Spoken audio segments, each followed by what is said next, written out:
তুলুন আমার কথাগুলো তুলুন। হ্যাঁ তুলবো। আমার বলো একটু একটু দাঁড়াও। আচ্ছা তুমি তুলে দিয়ে দিলে আমাদের।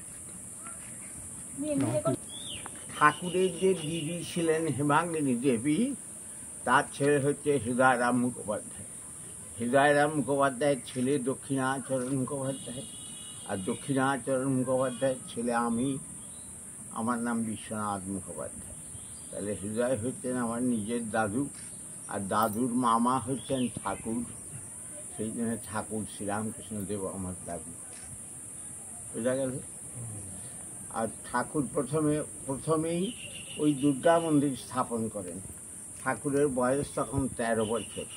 হেমাঙ্গিনী দেবীর অনুমতি নিয়ে ওই দুর্গা মন্দির ঠাকুর নিজে প্রতিষ্ঠা করে নিজে হাতে ঠাকুর দুর্গা প্রতিমা তৈরি করেছিলেন।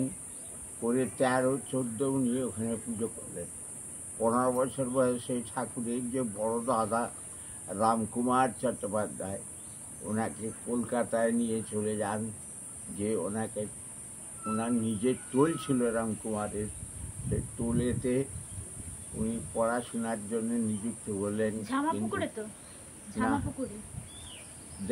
ইয়েতে কলকাতা, হ্যাঁ ঝামাপুর। তো উনি চালকলা বানাবিদ্যা শিখতে চাইলেন না, তখন বাধ্য হয়ে উনি রানী রাসমণির ওখানে নিয়ে গিয়ে তাকে মা কালীর সেবা কাজে নিযুক্ত করেন। তখন ঠাকুরের বয়স 15 বছর। দাদু এখানে প্রতিমা করার কাজ আরম্ভ করে দিয়ে মামাকে আনতে চলে গেলেন। কিন্তু বললেন যে দেখ, আমি আর এবছর তোর মন্দিরের পুজোয় উপস্থিত থাকতে পারবো না, কারণ জানবাজারে মথুর বাবু দুর্গা প্রতিমা গড়ে বসেছে, সে পুজোর দায়িত্ব আমাকে গ্রহণ করতে হয়েছে, তার তোর মন্দিরে যেতে পারবো না। তখন দাদু জিজ্ঞাসা করলেন, তাহলে প্রতিমা যে আবাহন করে তার তৈরির ব্যবস্থা করে এসেছি, তাহলে কী করবো? যে বিসর্জন দিয়ে দেবো? এটা যাকে আবাহন করা হয় তাকে বিসর্জন দেওয়া যায় না পুজো না করে।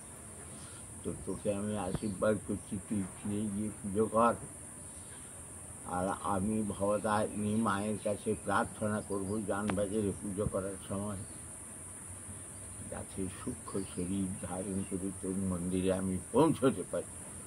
তো সেটা 3 দিন যে পুজো চলবে, সপ্তমী, অষ্টমী, নবমী, কবে কখন কোন সময় যাব সে কথা তোকে দিতে পারলাম না। কথা দিলাম নিশ্চিত আসবো, তুই শুধু আমায় দেখতে পাবি, মন্দিরে আসতেও পারবি।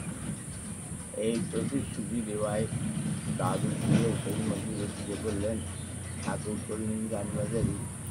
সপ্তমী অষ্টমী পুজো শেষ হয়ে গেছে, ওনারা সন্ধে পুজোয় বসেছেন। সন্ধ্যের আরতি ধরে দাঁড়িয়ে এইভাবে ভাবাবিষ্ট হয়ে আছেন জানবাজারে। আর দাদু আরতি তুলে দুর্গা মন্দিরে মামা প্রতিমা স্পর্শ করে দাঁড়িয়ে। এই অবস্থায় যখন দাদুকে স্পর্শ করলেন, প্রতিমাতে দেবী এক করে রূপ ধারণ করতে লাগলেন। কালী, তারা, মহাবিদ্যা, সরস্বী, ভুবনেশ্বরী, ভৈরবী, ছিন্নমস্তা, ভাবতী, বকলা, মাতঙ্গিনী, কমলার্তিকা, সেই স্থান। ঠাকুরের শরীর সঙ্গে সঙ্গে প্রতিমাতে বিলীন হয়ে গেল। এখানে তো আরতি চলছে, এখানে ঠাকুর তৎক্ষণাৎ জ্ঞান দিয়েছে আরতি করতে থাকে। আর চতুর্থ বছর থেকে মায়ের আদেশ অনুসারে যে ফটো, ওই ফটো কিন্তু দাদু ঠাকুরের আমাদের প্রতিষ্ঠিত ফটো। মা ভবতারিণীর আদেশ যে ওই মন্দিরে আর প্রতিমা পুজো গ্রহণ করবো না, আমার ফটো নিয়ে যে প্রতিষ্ঠা করে দিয়ে ওই ফটোতেই স্থাপন করে সপ্তমী, অষ্টমী, নবমী পুজো করি, আমি গ্রহণ করবো।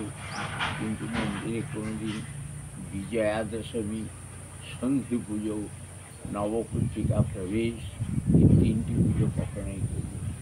এই দুর্গা মন্দিরে এইভাবেই দুর্গোৎসব হয় এখনো পর্যন্ত। সেবা পুজো। দুর্গা মায়ের, ওটা দুর্গা মায়ের মূর্তি। কারণ হ্যাঁ কাঠামোটা তো রেখে দেওয়া ছিল, আছে এখনো? হ্যাঁ, ওই যে রয়েছে ফটো। কারণ এখানে তো দুর্গা পূজাই করেছিলেন, সেই জন্য ভবতারিণী মায়ের আদেশ যে এইভাবেই পুজো করবি, আমি গ্রহণ করবো। আবাহন নেই, বিসর্জন না। আর এই মন্দিরে যে নারায়ণ আছেন, ঠাকুর যখন সাধনায় সিদ্ধিলাভ করে ভবতারিণী মায়ের দর্শন পেয়েছিলেন, তখন ঠাকুরের বয়স 34 বছর।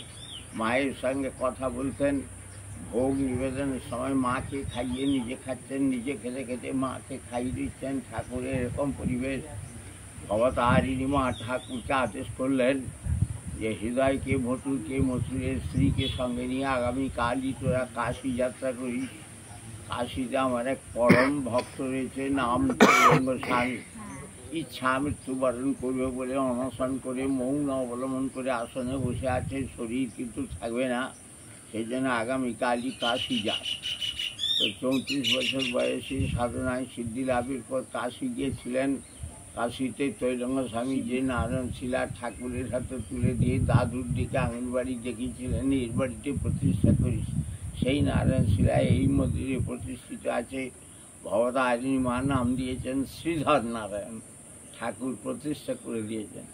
এখানেও নিত্য সেবা পূজা হয়, আর দুর্গা মন্দিরেও নিত্য সেবা পূজা হয়, আর মায়ের আদেশ মতো ওইভাবেই দুর্গোৎসব হয়। ভালো থাকবেন সব।